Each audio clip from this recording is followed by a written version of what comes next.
Сәлем біршіге. Blender курсының нәубеттегі сабағы. Бұл сабақта сүнни интеллектті 3D-да қалай пайдалану керек екенін түсіндіріп кетемін, көрсетемін. Демек, интернетке tencent.hanyan деп жазасыз 3D деп.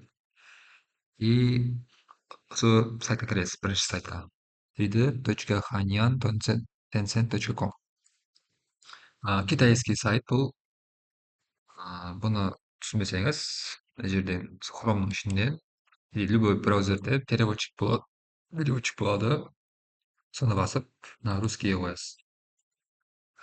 Кейін мына жерде менюі, мына жерлерде басқа адамның істеген затлары, генерациялаған затлары. Ал мына жерде есе біздер істейтін затларымыз болады. Мына жерде сурет қоюға болады.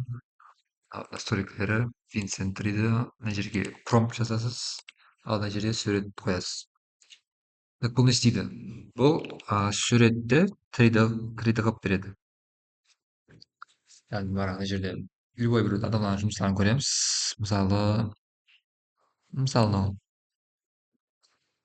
3D моделі шығарып берген. И мынау эталонный изображение дейді. Суретке қарап, мына модель шығарып берген. Модельді көрсеңіз болады, бұлай айландырып. Несін көрсеңіз болады, белый модель, цветсіз, альбидо, мынау несіз, освещениесіз, мынау нормал. Так, міне маска.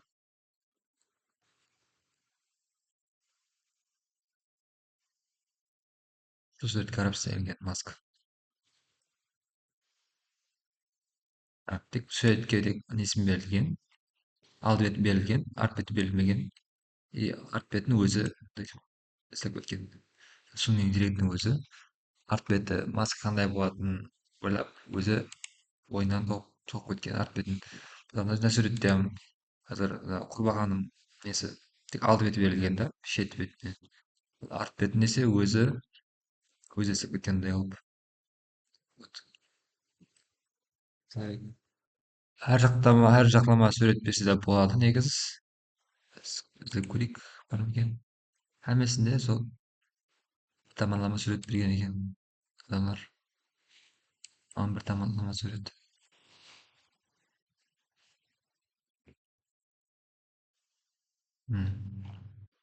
Бетінесе өзі мындай етіп тоғып кеткен ойдың. Мына жерге бір изображение деген болады. Сол жерге бір суретті бересіз. Машинаның суретін берді. Мына жерден өзі талайсыз былай. Мысалы, мына сурет берсек болады.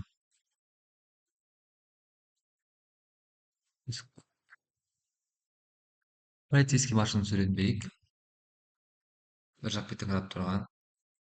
Мына жерге количество лиц модели деген қанша полигонды бар фейсі болу керек дейді. 1,5 миллион ең көбі, 50 мың азы ең. Сол 1,5 миллион қоя бересіз. Мына жерден выберите модель деген. Сол қандай сүнни интеллекттің версиясы.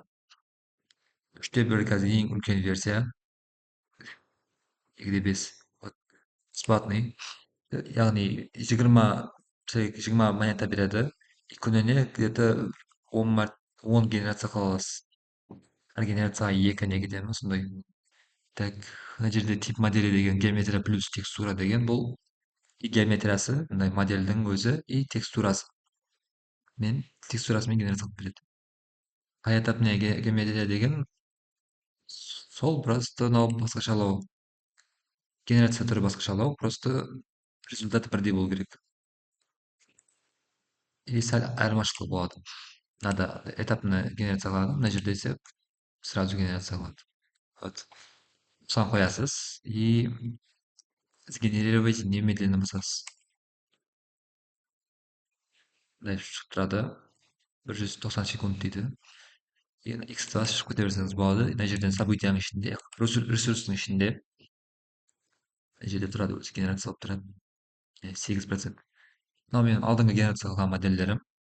Мына машинада генерация қылдым. Так, мен суретті бердім. И мына машина шығарып берді. Қазір текстурасы жоқ болып кеткен ба, көрінбей тұрыпты. Негізі болу керек еді текстурасы.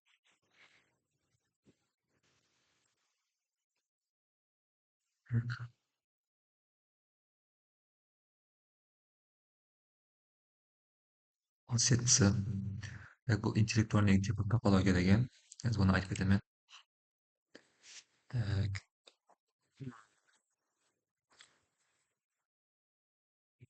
мен мына машинада сол жаңағыдай обычный мына жерден генерация қылдым. 3D генерация деген әдіс. Мен создание и деген жерден генерация қылдым. Біреуін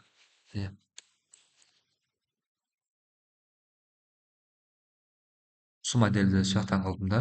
И мына модельді мына жерге кіріп тұрып лаборатория соның ішінен 3D интеллектуальный топологиядан қылдым. Екеуінің қазір разницасын көрсетемін. Ресурсы оның үшін мына модельді тартып алып көрсетуім керек. Блендерге салып. Аны тартып аламыз.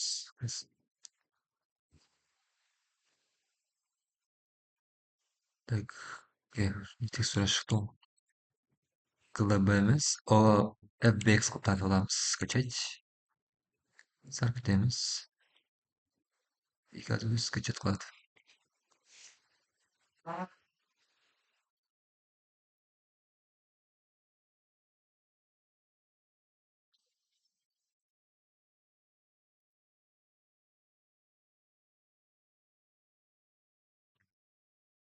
Басқанда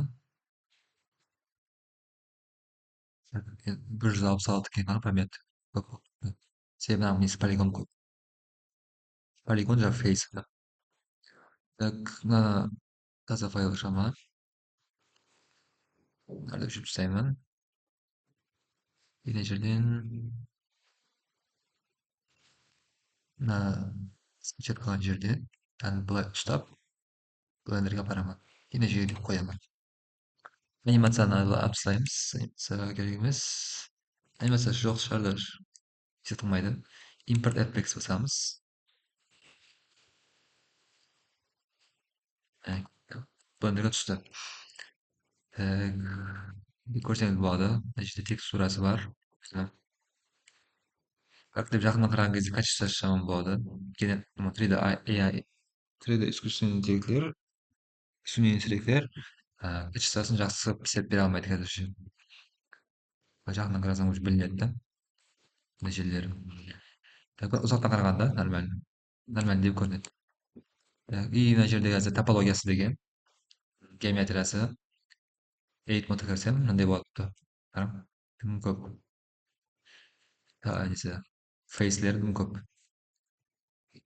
Фейс полигон деген. Вот. Қазір жерге не кіремін? Статистика жағып қоямын. Verticals мынандай болыпты. 749.000.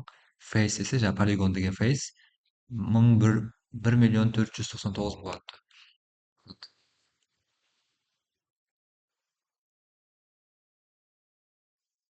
Бұл модельді еш жерде пайдалана алмайсыз почти. Тек 3D принтерде пайдалансаңыз болады. Басқа жерде ұлма неге іске аспайды. Пайдалану ұлма не эффективный емес. Себебі ананы қазір мультфильмде пайдалансам компьютер көп нагрузка береді. Мындай көп несі болса, полигоны болса, ойындардан нагрузка береді.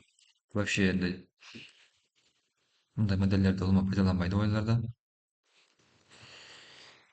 Бұны оптимизация қылып пайдаланады.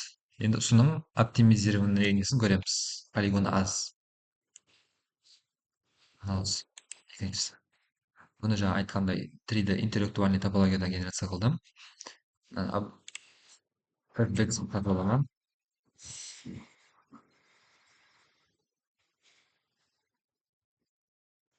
Мынаның памяті аздау. 25 мегабайт. Сразу тартып болды. Import FX. Размері өсіп кеткен. Текст етеміз. И қасына қоямын да.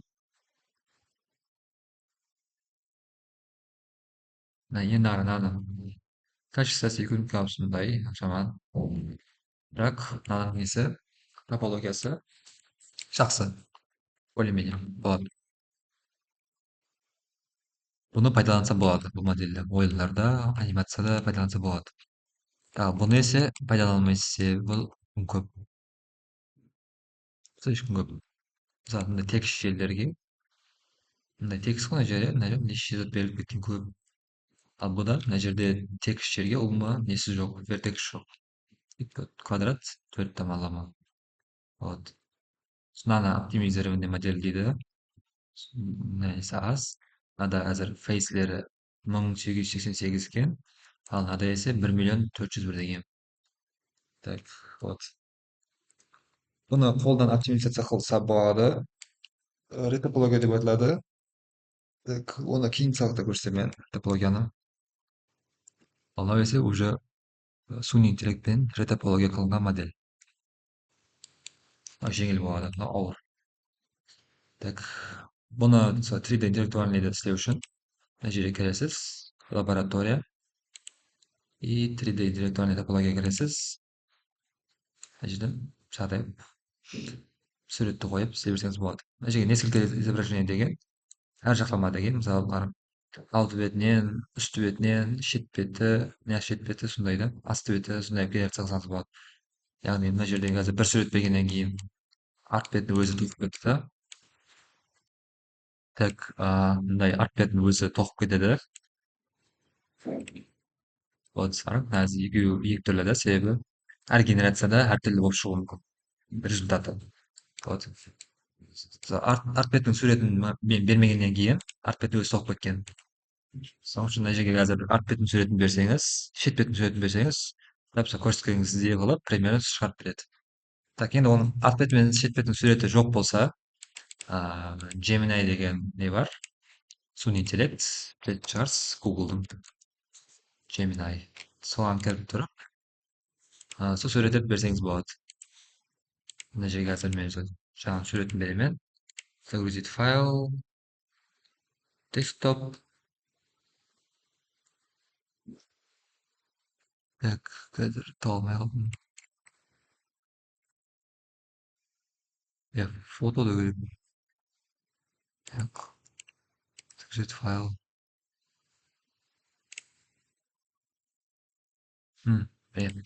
Осы машинның generates from back деп жазамын да.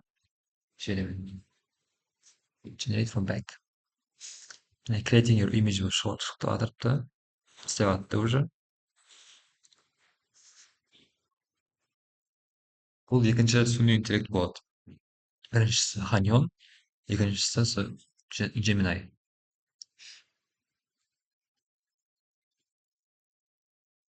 ChatGPT-ден пайдалансаңыз болады. Любой суни интеллектті пайдалансаңыз болады негізі. Бұныңа мысалы 3D генерация қылып береді, 3D генерация қылып беретін суни интеллекттер көп. Просто мынау Hanyon деген ең жақсылардан біреу. Яғни арт бетінен не қылып берді, бірақ қисайтып істетіп берді. Олар негізі болады. Оны сондай тұрған жерін мына бетке қойсаңыз болады, мынандай қылып қойсаңыз болады. Мына жерге шетте 45 градус екен барам. Мына 45 градус, мына 45 градус, бірақ мынау шеп жақ беті, шеп жақырап тұрған жағы мына 90 градус. Так. Мына жерге generate from site деп жазамыз да. Мынаны бұнан қосып қою керек. Мынаны қосып қоямыз.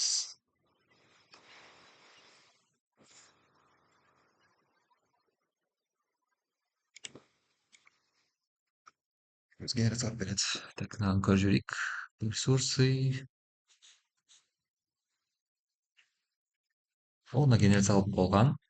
Ана полицейский машин. Көреміз. Міне.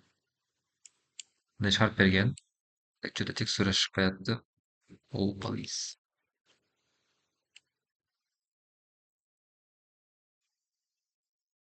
И текстурасы әлі загрузка болуп атты. Текстурасы болу керек. Киргиз шығайық. Негізі текстурасы болу керек. Шықпай атты. И сол сайттың өзі сәл не атты. Қататты да. Текстурасын әлі загрузка алмай атты. Негізі жерден көрсеңіз текстурасы бар. Yaxshi. Так, міне. Шеттен генерация салып берді. 90 градус. Ішінен негізі жоқ еді біздерде. Өзі соны соғып берді. Ішпейтін деген негізі. Генерациядан мынау соғып беруі мүмкін. Или соқпауы да мүмкіндер. Просто текстура қою мүмкін жерін, айнасын. Осылар. Так. Осындай қылып, мынаны суреттерді тартып аласыз былай. Тарттым. И sun'iy интеллектке былай кіріп, 3D давайте мындай генерация қылып көрейік. Лабораторияға кіріп,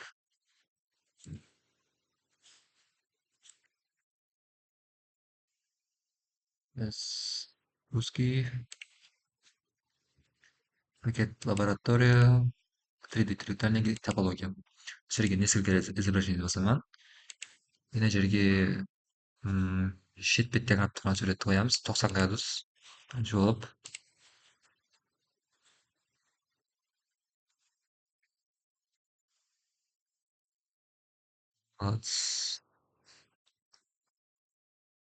Мына жаққа қарап тұрған екен.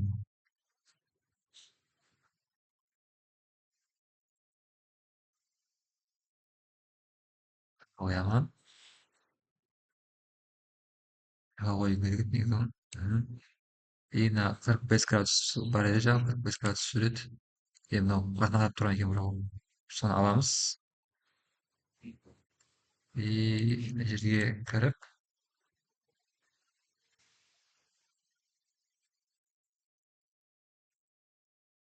мынаған қояйық та артына тұрған. Арт көріп тұрса болды да.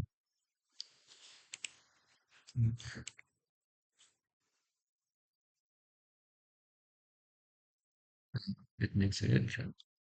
И алдына шетінен қарап тұрған суреті бар еді біздердің осы.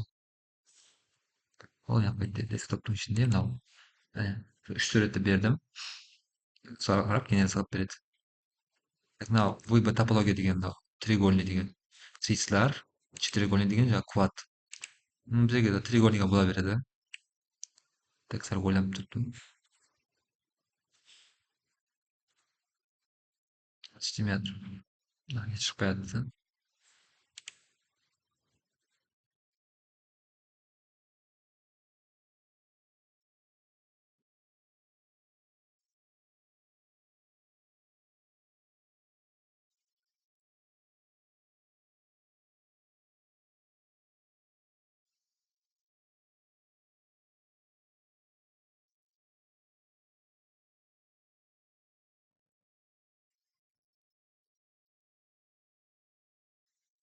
Көрейік, лаборатория, интеллектуальная топология, 3D график деп қойыпты. Несколько разображений. Мына шетке қарап тұрған суретті берейік бірінші.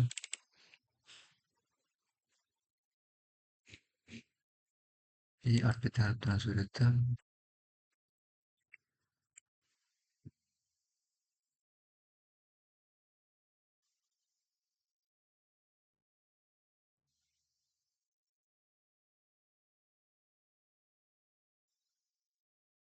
И мына арт бетіндегі сурет қате болған. Қайтадан жазып көрейік мынаған generate from back деп.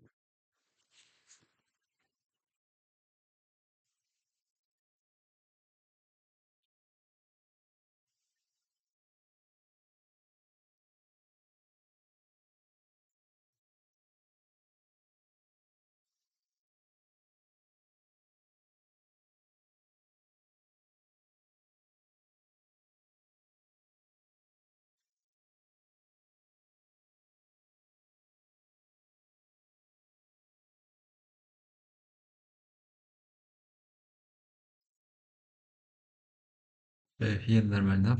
Сосын аламыз. Кіріп. Мынаны деп алып тастаймын. Енді жоқ болмай жатыр. Сайттың өзі қатты жатыр.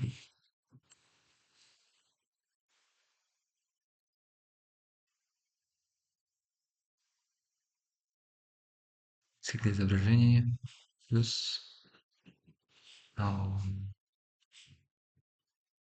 мынаусы артқа қарап тұрғаны мына жерде бар еді.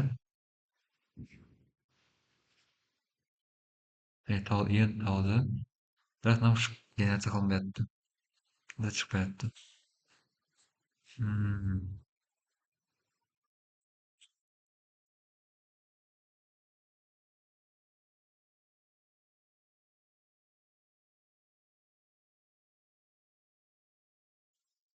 Шетіне суретін қойып қояйын. Шетіндегі сурет мынау еді.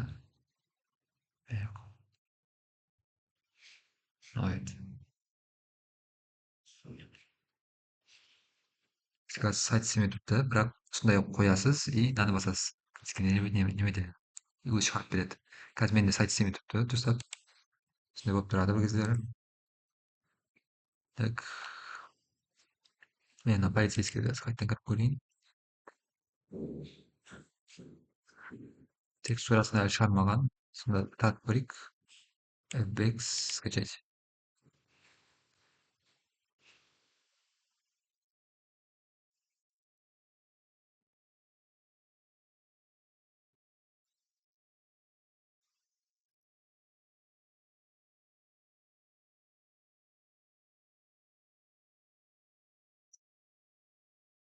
Ханьонға кіру үшін былай кіресіз. Көрсетті ма кіруді? Шығып кетейін ба? Қайтадан кіріп көрсетейін мен. Авторизация басасыз. Мына жерде почта шығады. И сол жерде почтаға не жазасыз? Почтаны жазасыз, мына жерге получить кодты басасыз. И келген кодты жазып, ана басасыз, кіресіз ары қарай. Так, қазір болды. Тартып болды. Аламан. Blender'ды кіремін былай. Егер мындай зат істемей жатса, сіздерде деп істесеңіз болады. Файл, импорт, fbx, downloads'тың ішінен жаңағы не тауып алуыңыз керек. Модельді алып болса керек.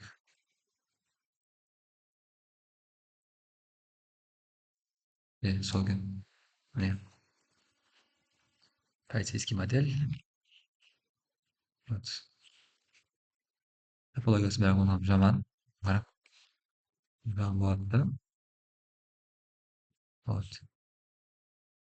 Бұған ретопология істеу үшін давайте осы сабақта ретопологияны таныстырып кетейін и көрсетіп кетемін сәл. Ретопология деген осы нені оптимизация қылу, яғни несін полигонларды азайту. Азайту үшін мына жерде модификатормен азайтсаңыз да болады даже, бірақ ол жаман болып шығады. Generate decimate деген модификатор и collapse деген жерден қосып қоямын wireframe'ді. Көрініп тұрады. Мынаны азайтамыз да, істейін азайтамын ары. Так, хат атты даже. Азайды. Мына 0,1-ге қойайық. 0,1.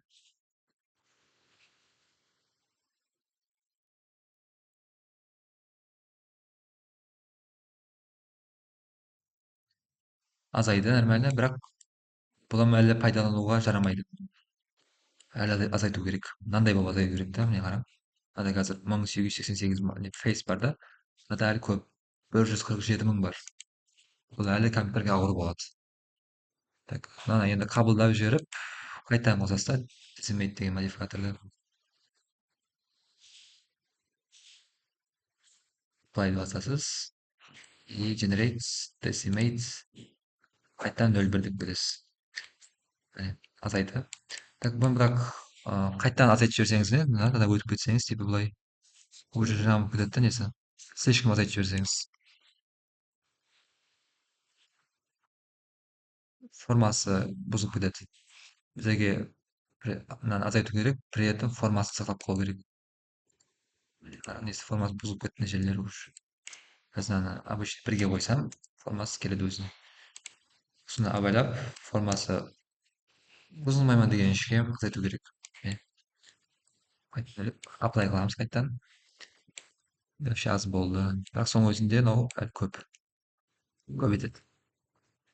Endi 14 мың болды. Қайтадан листемет беретін болсам, бір формасы бұзылып кетті. Бірақ азайды. Фейслері 1400 болды. Бірақ мынаның 400 андай болып тұрыпты. Мынаның енді 1800 қарам. Екеуінде разница көп. Екеуін даже несін бірдей қылайық та. Мынаны емес, мен мынаны көрсетейін иә сіздерге. Полицейский емес. Мынаған листемет беріп көрсетейін да, екеуінің разницасын көрсетемін. Decimate, decimate, бір бізді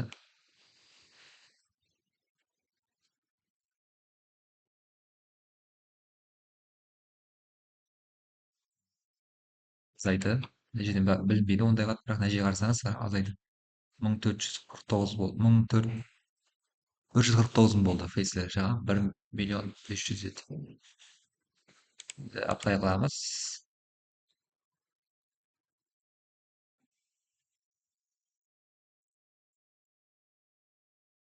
Қайтадан дезимейт береміз. Дезимейт 0,1 жазамыз. Енді 14 мың болды.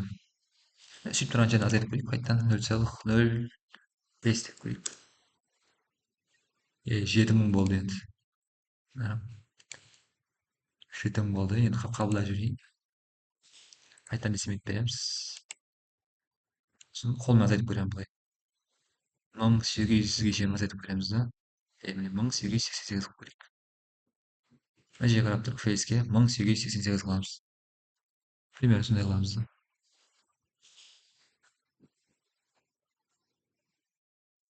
Примерно сондай болсын да. Енді қабылдаймыз десем айтты. Енді разницасын көреміз. Мынаның геометриясына қараңыз, мынаның геометриясына қараңыз. Екеуінің геометриясы сол фейслері почти бірдей. 1888. Мынаның просто вертиклсы көп екен. Вертиклсы 1700. Мынаның келсе 879. Бірақ качествосына қараңыз. Мынанікі уже бұзылып кетті бір түрлі болып. Ал мынаның келсе нормально болып тұрды. Более-менее. Бірақ екеуінің несі бірдей. Фейс полигонлары бірдей. Екеуінен пайдаланса болады, бірақ сол екеуінің ішінен мынаусын алған болар едім да мен. Мынаны емес. Себебі мынаның качествосы жақсылау мынаған қарағанда. Енді бұны суни интеллект істеп берді. Соңғышынан бұның качествосы жаманлау. Қолдан істесек, качествосы жақсы болып шығатын еді. Бізде қолдан істеген моделіміз бар. Соны келіп көрейік. Сохранить қылып жіберейін. Так, generalist емес, 3D teacher.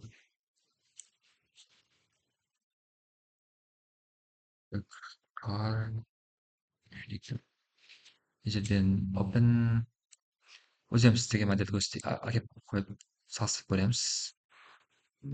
Жазып тұрайын. Қалайман. Ctrl-C. Әкеп тұрып. Ctrl-V деп қоямын. Сіздерге қосып қояйын, иә. Скринкаст-листі. Мына келдік. Қазір күшейтіп, төмен түсіріп, R90 деп бұрып қойып, мына жерге қоямыз да. Мынаны жазып тұрайын. Так, біреуін мынаны неден қылдық. Мынаны ана моделіне келіп қояйық. 25.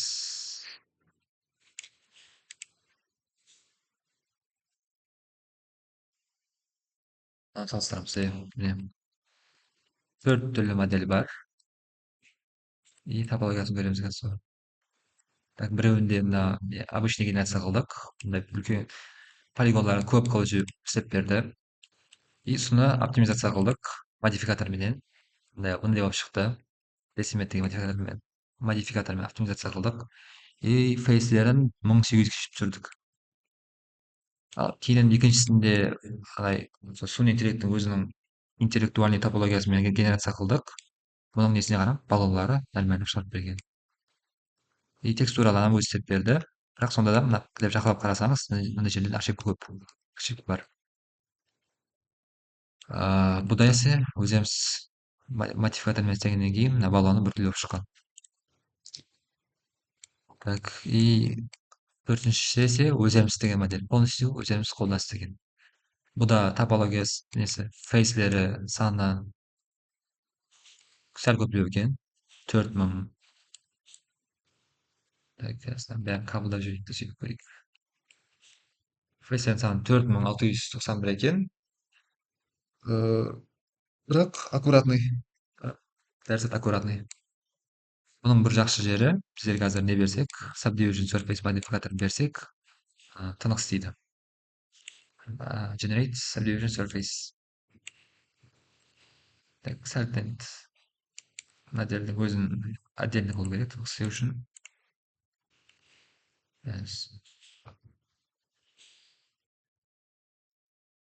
Simple. Модель өзберіп көрейік. Simple, Subdivide. Subdivision Surface істемейді, надо істемей көрейік. Мынадан вообще біртүрлі екен. Мынада более-менее кетіпті. Осындай жерлерінде тұрған себебі мынаны мындай болу керек. Ай, осындай болып шығу керек. При этом мына жері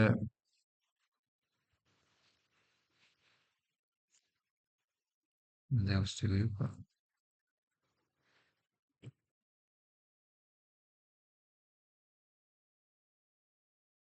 Subdivision Surface қабылдағаннан кейін текстура берсең, мына жер кетеді. Қазір қабылдап жібереміз да. Мына жер осындай біртүрлі болып тұрған екен. Себебі мына жерде қате бар екен ғой, мына жерде. Ал баста дұрыстау керек. Қабылдамастан алып. Қосылған жерлерде қате бар екен, негізі.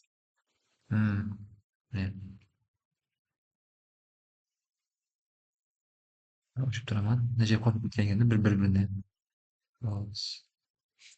Соны Subdivision Surface берместен алып тексеріп алу керек бәрін. Қабылдамастан алып тексеріп алу керек ол. Енді көріп көрейік. Сонда бар ғой.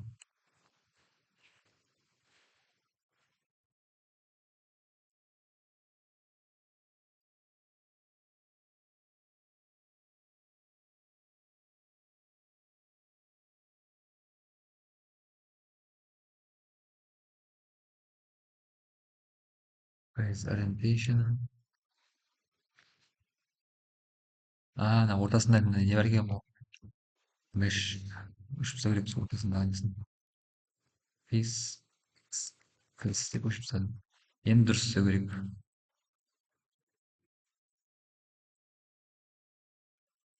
Бөліміз. Нәрді ұстап тұрып, ай десем, текстілеу болады. Сонда да ана несін қабылдау керек та. Сөйтіп болып беру керек текстураны. Негізі ол мынандай формаға Subdivision Surface берген қате ма деймін. Бермей-ақ қойайын. Разницасы сода, разницасы. Мында там жер тынып қалып тұрды, текстураларын текстура емес, мынанікі материалда. Мына текстурамен не қылған. Текстурамен боялған, өзінің UV бар, емес текстурамен боялған. Ал мынада есе материалменен. Бұда текстура жоқ. Хамесі мындай материал әр жағы. Материалдың бір жақсы жері мындай өзгертсеңіз болады деп реально времени да. Прям былай өзгертсеңіз болады материалды. Ал текстураны есе өзгерту үшін бұны отдельно былай деп бояу керек. Деп қарап, мына жерлерін деп бояу болу керек. Текстура көбінше неде пайдаланады? Ойындарда. Ал материал есе мультфильмдерде пайдаланады көбінше. Анимацияларда. Солардың разницасы мынау. Үш модель күннен директно істелген. Ал бұл есе өзіміз қолдан істеген модель. Мына енді несін оптимизация қылса болады, азайтса болады. Машина баллонның несі слишком көп болса, азайтса болады. Так, ал бұл баллонның мындай көптеу екен. Бірақ былай салыстырсаңыз, біздердің качество тынық. Жақлатсам, сол качествосы өзгермейді. Нормально тұра береді. Бұны жақлатсам, качествосы жаман. И бұда өзіміз істесек full контроль болады. Полностью контроль қыламыз. Хамма жерде қай жерін өзгертуді мына жерін нете болса мына жерге өзеп тастаймыз. Так, мына жерге азыр ұстап тұрып асайын көшіреміз. Ал бұдай есе өзете алмаймыз да. Искусственный интеллект өзі шығарып береді. Бірақ кейіннен былай өзгертсеңіз болады, мұны былай ай деп тұрып деп шығарып өзгертсеңіз болады. Қалегенше. Сонда да мына несі искусственный интеллект, sun'iy интеллектті пайдалансаңыз жақсы. Сіздердің неңізді жұмысыңызды тездетіп береді. Бірақ оны орынды пайдалану керек.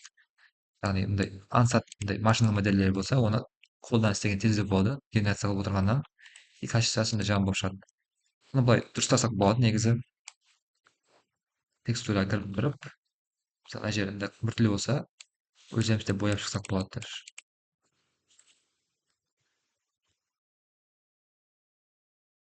Бірақ одан мындай көп уақыт алады.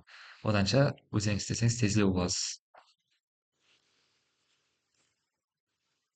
Айна зор болып шыққан екен да. Сөйтіп түзетіп қойғандай емес. Текстура болғаннан кейін. Так, болды. Өзіңіз тапсырма любой бір суретті аласыз и соны генерация қылып көресіз. И андай төртеу болғанда үшеуі қылып шығарасыз. Мындай өзіңіз істеген модель керек емес. Қаласаңыз өзіңіз істеп көрсеңіз болады. Үш модель істеп, мындай қатарға қойып салыстырып көресіз. Маған көрсетуіңіз керек соны. Мындай біріншісі мындай, екіншісі мына немен десимейтпен оптимизация қылған, үшіншісі ise интеллектуальный топология емес істелінген. Вот, соны көрсетесіз. Именно с машин емес, любой машин істесеңіз болады, машин или любой цвет істесеңіз болады. Главное маған сөйтіп үшеуін қатар көрсетуіңіз керек. Көрсете болды.